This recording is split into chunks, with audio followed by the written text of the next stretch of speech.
So this is supposed to be a GoV/Phillips Hue Slayer. I'm going to tell you right now, a lot of people are going to glow about the Neo Light Me or whatever they want to call it. I'm going to put it to you like this. I don't know who would ever want to do this much work to get these kinds of LED light effects, but I'm going to tell you right now, it's a lot of work and it's not something that most people are going to want to do. If you have the money, maybe buy the Phillips Hue if you're already integrated in it, or just do the easy route and get the GoV, because this right here is a lot of work. If you want to save yourself some time, these clips are pretty difficult to open up. So you just want to hold the top here, and then you want to pull and apply pressure and then bend the plastic almost to the point of breaking it and then slide your wires in. If you try to do it any other way, it's just going to make it really, really difficult on your nails and on your skin and all that other stuff. One of the things that makes this product right here really difficult to set up is the fact that they make you do everything manually. So you will literally sit there with a piece like this and you'll go around to each corner bracket laying the adhesive because they couldn't be bothered to put the adhesive on the corner brackets. And then you have to measure out and then cut your LED strip to match perfectly, because even though they say on the box that it's for a 65-inch or less than a 65-inch or whatever, you still have to cut it, because essentially they just give you the largest amount of LED spool imaginable and you have all this extra slack, and so you have to do all this adjusting. It's total garbage, and it's something that's a pain in my ass. And what's worse is that they didn't even give me the proper brackets. I had to jerry-rig mine because on these brackets, you're supposed to have 2 A's and 2 B's. A is the starting point, B is the ending point. I was unfortunate enough to get 3 A's and only 1 B. So you can imagine how jerry-rigged this process had to have become. If that's not confusing enough, you have arrows that tell you which way to go just for you to have to disobey the direction of the arrows to kind of make the design work.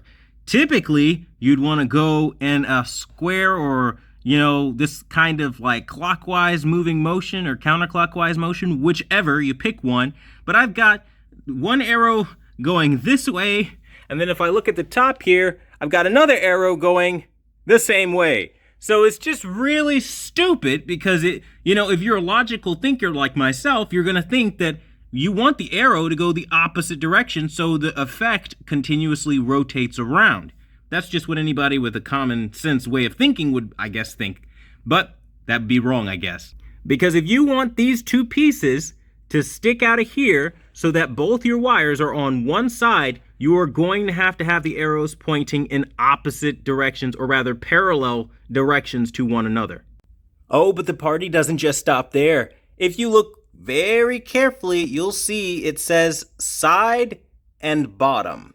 Now, at first, you might not think much of this, but you literally have to line up your USB cables, making sure that the side and bottoms are appropriately placed, and then you have to put them in separate USB outputs, versus something like a GoV, where you would literally have one USB, one wire, no cutting, no you putting on adhesives, and then you just put it into the box, adhere the box to the back of the TV, push your button, use the app, and that's basically it. This is so much damn work. And I mean, I'm all for rolling up my sleeves and getting the job done, but when it's something that's unnecessary work like this, I think this needs to be said, and no reviewer on this product has dared to mention this, probably because they're getting sponsored. Either way, I'm going to call this bullshit out because this is ridiculous. Another thing that's kind of a major downside is that, unfortunately, there is no internal setting for this. So you can't increase brightness, you can't lower brightness, you can't adjust the saturation or intensity or anything like that. What you see is literally what you get. So if you don't like the effects that you're getting here, then that's kind of like one of those, oh well, too bad kind of things. They just really don't care. But that being said, I mean, it is what it is, I suppose. though I know this is going to definitely bother quite a few people, so it's definitely something worth mentioning. But as you guys can clearly see, it is doing a good job of spreading the color around in a reasonable manner. So all things considered, let's talk about the performance aspect of it. So as you guys can see, it does hit colors pretty accurately, and that's because it's coming from the HDMI. So obviously you're receiving the signal. Now, that's the end of the video, right? No, there is something that you do need to know, and it's potentially an extremely massive deal breaker for this device. And that is simply put, you only have one HDMI input. So that means this will only work with literally one device. You cannot use multiple devices, and that's going to really hinder what you're able to use this thing for. And honestly, there's more, because it doesn't just stop there. It also only supports 30 FPS, 4K 30 FPS. So if you thought you were going to do Xbox Series X gaming or PS5 gaming like they show in the advertisement, you are going to be woefully disappointed, because I guarantee you that's just not going to happen. But be that as it may, it is a good product for what it is. I think this really should be advertised strictly to movie watchers. If you are a movie watcher, then you're going to have an excellent time with this device. As you guys can clearly see, all the colors that fire off are pretty spot on, very accurate. I don't have any problems. There aren't any real misses here. Even when you get to skin tones, they replicate skin tones properly. And honestly, I'm pretty satisfied with the actual performance. But to get to the level where you are finally starting to see what it can do and you're finally starting to get the performance out of it, there's a lot of work involved. And I think something like the Go-V or Phillips, for example, might be easier for a lot of people. You know, you can get Phillips Hue play bars, slap them on the box, or slap them in the back, and then call it a day. You know, sync up with your Wi-Fi, download the app. Phillips is a bit of a lengthy process as well, so maybe if you're comparing apples to apples, this is just slightly more work than Phillips, but even still, it is something to note here.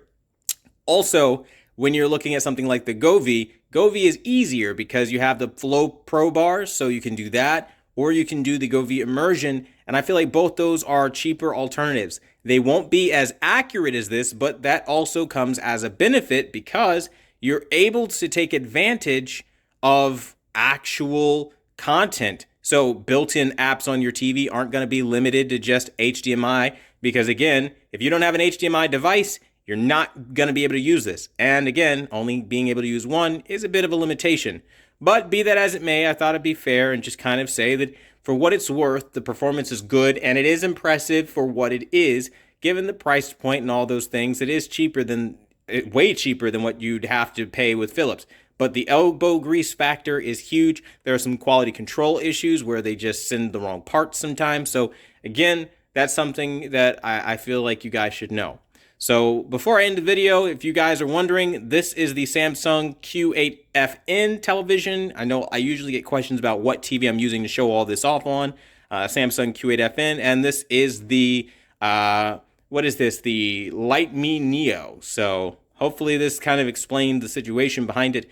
Personally, I think it's way harder work than what it's worth, and that's part of the reason why I'm keeping it, because to uninstall all of this and to go through all that work again just isn't worth the $100 to me. But maybe I saved you $100 and maybe some elbow grease by talking about the big pros and cons of this device, because I know a lot of people like to just glow and say everything's awesome all the time, even if it's not. So that being said, I want to thank you guys so much for watching the #1 brand in honesty, and until the next video, I'll see you guys later.